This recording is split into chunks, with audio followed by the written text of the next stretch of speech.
नमस्कार। एक 41 वर्षीय युवक की कुंडली हमारे सामने। 22 सितंबर 1979 रात्रि 10:20 पर इनका जन्म हुआ।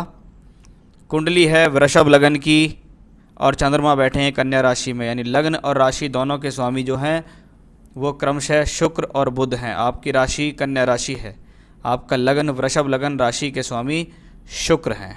शुरुआत करेंगे लगन से कि लगन वृषभ लगन स्थिर लगन पृथ्वी तत्व का लगन है, यानी व्यक्ति अपने जीवन में किसी भी कार्य विशेष के लिए मेहनत करने के लिए हमेशा तैयार रहता है। वृषभ का मतलब होता है बैल। मैंने बहुत देखा ऐसे लोगों के जो स्वभाव अन्य लोगों से बिल्कुल भिन्न होते हैं, अपने काम से काम रखते हैं, ज़्यादा किसी काम में इंटरफेयर नहीं करते, ज़्यादा टाल मटोल करने की इनकी आदत नहीं होती। बस इतना है कि अपना काम करो और जितना करो उसका हमें उतना मिल जाए, बस इतना ही ऐसे लोगों के साथ देखा गया है। वृषभ लगन स्थिर लगन है जो स्वभाव में स्थिरता देता है। लगन का मालिक पंचम भाव में बैठता है शुक्र। लग्नेश का पंचम में जाना व्यक्ति को बुद्धिमान बनाता है, क्योंकि पंचम भाव बुद्धि के लिए जाना गया है और लग्नेश का वहाँ पर संबंध होना, लग्नेश पंचम में, यानी व्यक्ति बुद्धिमान है। बुद्धि के बल पर, ज्ञान के बल पर, नॉलेज के बल पर, जीवन में स्वयं के बल पर कुछ करने में सक्षम है, इस प्रकार की स्थिति को दर्शा रहा है। कुंडली में पंचम भाव में 4 ग्रह बैठे हैं। 5th हाउस में जब ज़्यादा से ज़्यादा ग्रहों का जमावड़ा हो जाए तो इसका मतलब यही है कि आपके जीवन में बुद्धि से संबंधित कार्य जीवन में अधिक से अधिक होने वाले हैं। यानी ये व्यक्ति जीवन में जितना ज़्यादा बुद्धि का प्रयोग करेगा, जितना ज़्यादा दिमाग लगाएगा, उतना ज़्यादा उसे अपने जीवन में प्रगति प्राप्त होगी। साथ ही साथ मैं आपको यहाँ बताना चाहूँ, पंचम भाव में बैठे हैं सूर्य। चतुर्थेश पंचम में है, भूमि, जमीन, जायदाद, वाहन का सुख व्यक्ति को प्राप्त होगा। साथ में है बुध।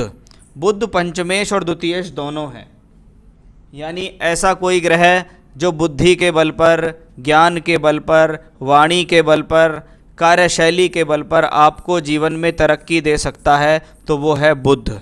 बुध पंचम भाव में अपनी स्वयं की राशि में है, उच्चस्थ राशि में है और मूल त्रिकोण राशि में है, जो इस बात को बार बार दर्शा रहा है कि ये बुध की स्थिति आपके जीवन में बहुत ज़्यादा बेहतर है। यानी जीवन में कभी भी बुध की महादशा आएगी, अंतर्दशा आएगी तो आपको तरक्की मिल जाएगी। चलिए, बुध के अलावा बात होती है चंद्रमा की। तृतीयेश चंद्रमा जब पंचम भाव में बैठता है तो ये व्यक्ति को किसी न किसी शौक़ के प्रति भी आकर्षण करता है। कभी कभी लोगों के अपने शौक़ होते हैं, कोई पढ़ने से संबंधित शौक़ है उनका कि मुझे किताबें पढ़ना पसंद है, मुझे अच्छे अच्छे आर्टिकल्स पढ़ना पसंद हैं, या अपने ही किसी शौक़ को अपने जीवन में इन्वॉल्व कर देना भी ऐसे लोगों के साथ बहुत ज़्यादा देखा गया है। तो ये स्थिति अपने आप में बेहतर है कि पंचम भाव में सूर्य भी है, शुक्र भी है, बुध भी है, चंद्रमा भी है। ये कोई ख़राब कॉम्बिनेशन नहीं है। इसका मतलब 5th हाउस एक्टिवेट है, यानी जीवन पर्यंत आप अपनी बुद्धि, अपने ज्ञान, अपने नॉलेज के बल पर बहुत कुछ प्राप्त कर सकते हैं।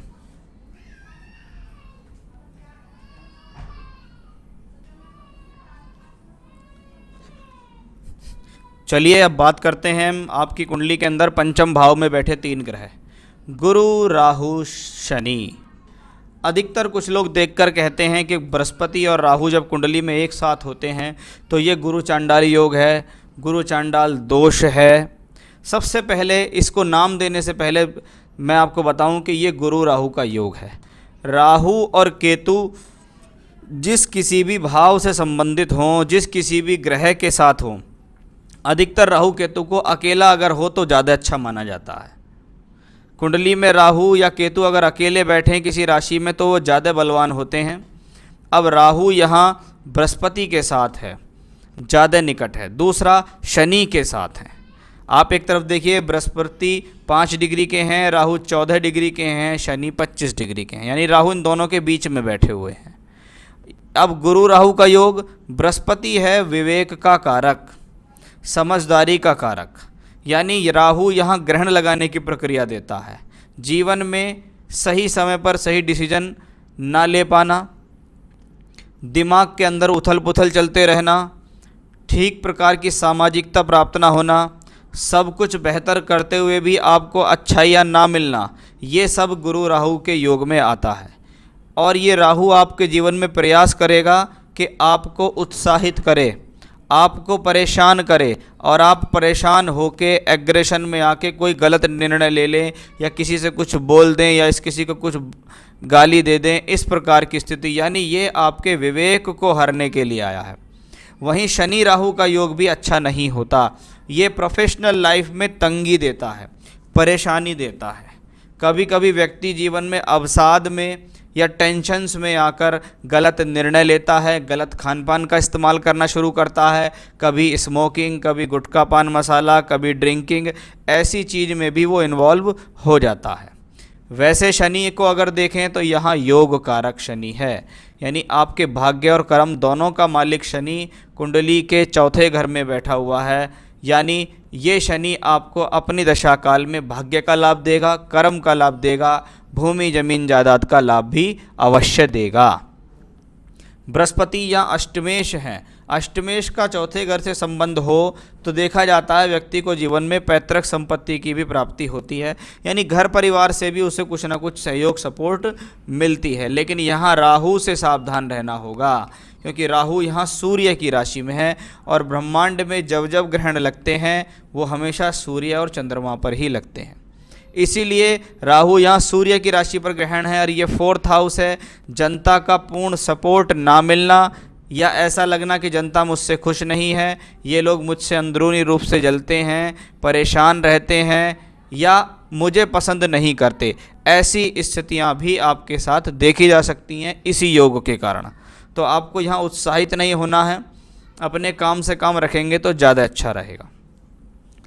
मंगल इस कुंडली में सप्तमेश और द्वादशेश होके नीच का तीसरे घर में। अब प्लेनेट मंगल जैसा नीच का तीसरे घर में हो तो अच्छा है, साहस के लिए अच्छा है, व्यक्ति स्वयं के बल पर कुछ करने में सक्षम है। लेकिन वो सप्तमेश भी है, सप्तमेश का नीच का होना वैवाहिक जीवन के लिए अच्छा नहीं माना जाता। साथ ही साथ नवांश कुंडली जो मैरिड लाइफ के लिए देखी जाती है, वहाँ आप देखिए सप्तम में सूर्य केतु का योग और लगन में मंगल राहु का योग, यानी एक तरफ ग्रहण दोष, दूसरी तरफ अंगारक दोष। ये कॉम्बिनेशंस अच्छा नहीं है, ये वैवाहिक जीवन के लिए असंतुष्टि को दर्शा रहा है। चलिए, ये तो ग्रहों की बात होगी। अब कुंडली में बात करता हूँ मैं नाभस योग। नाभस योग क्या होते हैं? वो शास्त्र में लिखे हुए होते हैं कुछ योग ऐसे जो कुंडली पर ओवरऑल काम करते हैं।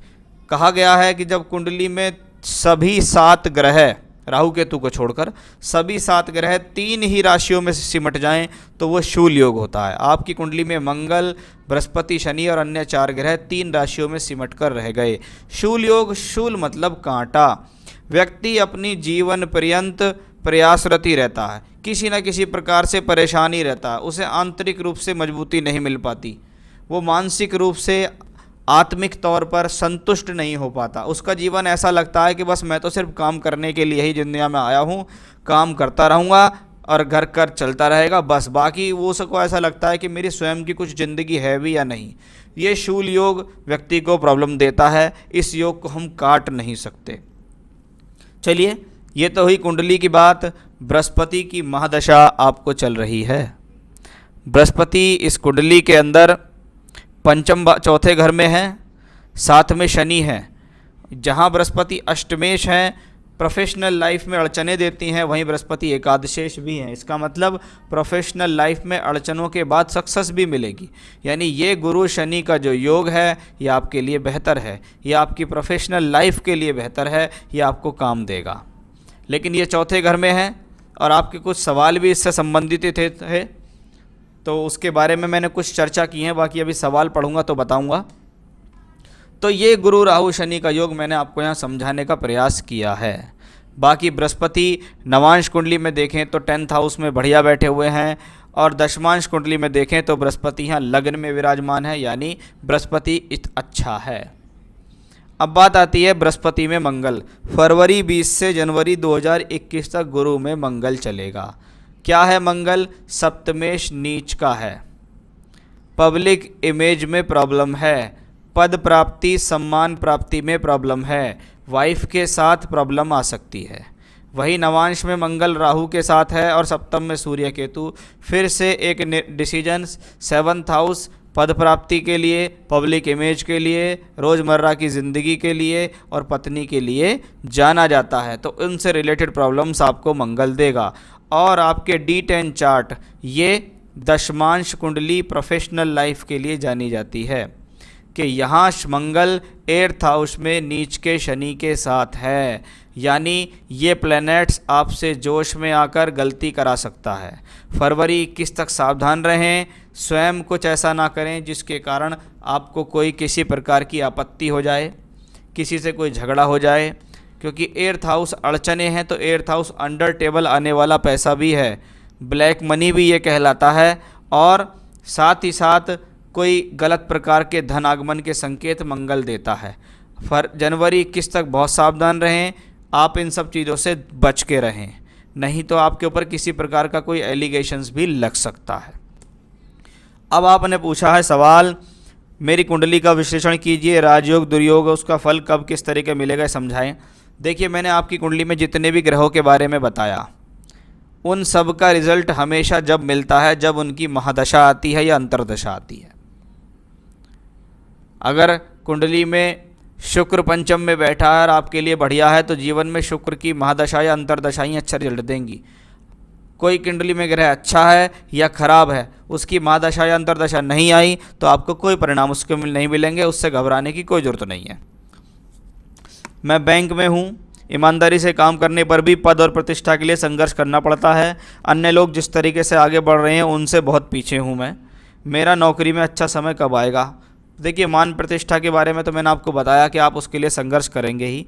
रही बात है नौकरी में अच्छा समय कब आएगा, बृहस्पति में मंगल चल रहा है, फिर जैन बृहस्पति में राहु आने वाला है।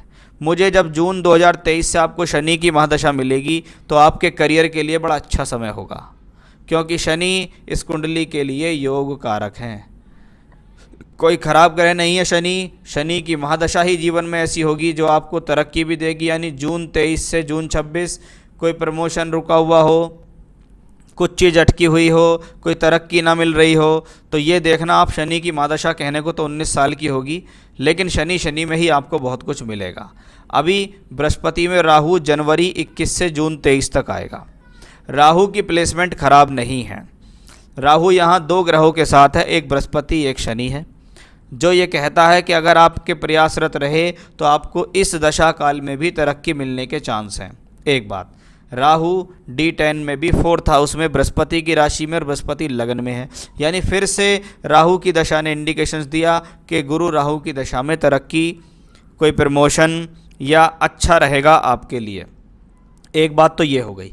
बस इस गुरु राहु में राहु को अपने ऊपर हावी नहीं होने देना, यानी कोई भी व्यक्ति विशेष आपके ऊपर हावी ना हो, बिना बात के झगड़ा झंझट ना हो जाए, कोई आपको फंसाने की कोशिश करे या कोई उकसाने की कोशिश करे कि जिससे आपको एग्रेशन आ जाए, जल्दबाजी में आप क्रोध में गलत डिसीजन ले जाएं। ये है गुरु राहु का फल। ये चीज़ आपको समझनी होगी, क्योंकि अभी क्या होने वाला है, देखिए चंद्रमा कन्या राशि में है, कन्या राशि से पंचम भाव में शनि का गोचर चल रहा है।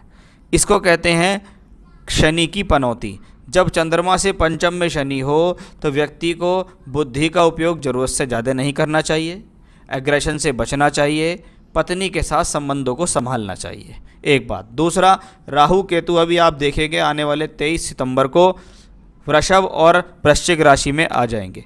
जब लगन के ऊपर राहु केतु का प्रभाव आ जाता है तो ये स्थिति स्वभाव में एग्रेशन दे सकती है, थोड़ा हेल्थ इश्यूज़ भी आपको दे सकती है। तो इन सब से आपको बचना होगा आने वाली दशा में, जिसके बारे में आपने खास मुझसे पूछा। तो आपने कहा अभी तक मेरा खुद का मकान भी नहीं है, मेरा खुद का मकान, ज़मीन या फ्लैट कब होगा? देखिए, मैंने आपको कहा था कि जीवन में शनि की दशा जब भी आपको आएगी आपको जीवन में तरक्की देगी, और आपकी चतुर्थांश कुंडली में भी शनि ने ये दिया है। जून 23 से जून 26 निश्चित आपके पास जरूर कोई फ्लैट, मकान या प्रॉपर्टी अवश्य होगी। वर्तमान में आप डैश जगह में नौकरी कर रहे हैं, आपके 2 बच्चे हैं, उनका भविष्य कैसा होगा? देखिए, उनका भविष्य उनकी कुंडली से पता लगेगा, आपके से नहीं पता लगेगा। कुल मिलाकर पारिवारिक नौकरी की स्थिति आने वाले समय में कैसा रहेगा वो मैं आपको बता चुका हूँ। गुरु शनि राहु की युति का असर गुरु महादशा और राहु अंतर्दशा में कैसा रहेगा ये भी सब मैं आपको बता चुका हूँ। कुंडली कोई ख़राब नहीं है, कुंडली अच्छी है। अब कुछ चीज़ों को स्वीकार करके चलो कि भाई भगवान ने मुझे नहीं दी ये चीज़ें, मैं कितना भी किसी की भलाई कर लूँ मुझे फ़ायदा नहीं मिलने वाला है। इसलिए अब आपके ऊपर निर्धारित है कि आप सिर्फ अपना काम करेंगे या सामाजिक कार्य करेंगे, लोगों की भलाई करेंगे या नहीं करेंगे, ये सब आप पर निर्भर करता है। लेकिन मैं आपको यही सलाह दूंगा कि ज़्यादा लोगों से एक्सपेक्टेशन पालने की आपको कोई ज़रूरत नहीं है कि इस समय ऐसा करूंगा तो मुझे ये वैसा मिल जाएगा। अपना काम करो, काम से बेहतर कुछ नहीं है। ऐसी स्थितियों में करना क्या चाहिए? देखिए, राहु का सबसे बड़ा प्रॉब्लम है। आप गूगल पे जाके टाइप कीजिएगा रुद्र गायत्री मंत्र। गूगल पे जाइए, वहाँ पे टाइप कीजिए रुद्र गायत्री मंत्र। ओम तत्पुरुषाय विद्महे महादेवाय धीमहि तन्नो रुद्रः प्रचोदयात्। ये रुद्र गायत्री मंत्र है। रोज़ाना सुबह, अभी श्राद्ध के बाद जो भी सोमवार आएगा, जहाँ 17 तारीख को श्राद्ध खत्म हो रहे हैं, उसके बाद जो सोमवार आएगा आपको सुबह से रोज़ाना 3 माला का जाप रुद्राक्ष की माला से वो करना है। बाकी कोई भी आपको उपाय करने की ज़रूरत नहीं है। तो 3 माला का जाप रुद्राक्ष की माला से आप रोज़ाना रुद्र गायत्री मंत्र कीजिएगा। बाकी सिर्फ अपना काम कीजिएगा। अगर आपको रत्न पहनना चाहते हैं तो शुक्र ग्रह से संबंधित रत्न आप पहन सकते हैं, क्योंकि शुक्र यहाँ सूर्य की आभाव से कम्बस्ट भी है, अस्त भी है। इसका मतलब आपको यहाँ ओपल रत्न पहनने में बहुत फ़ायदा मिलेगा। डबल फायर ऑस्ट्रेलियन ओपल, सीधे हाथ की तर्जनी उंगली में बढ़िया क्वालिटी का आपको धारण करना है। ऑस्ट्रेलियन पहनना है, इथोपियन नहीं पहनना है, डबल फायर का पहनना है। आप चाहें तो मुझसे देख सकते हैं और मैं आपके एड्रेस तक आपको रिंग बनाकर प्रोवाइड भी करा सकता हूं। तो ये था आपकी हॉरोस्कोप का एनालिसिस। जो उपाय बताए वो कीजिए, जो रिंग बताइए वो पहनिएगा। ईश्वर आपको सभी प्रकार से कुशल रखे, मंगल रखे, यही मेरी शुभकामना है। नमस्कार।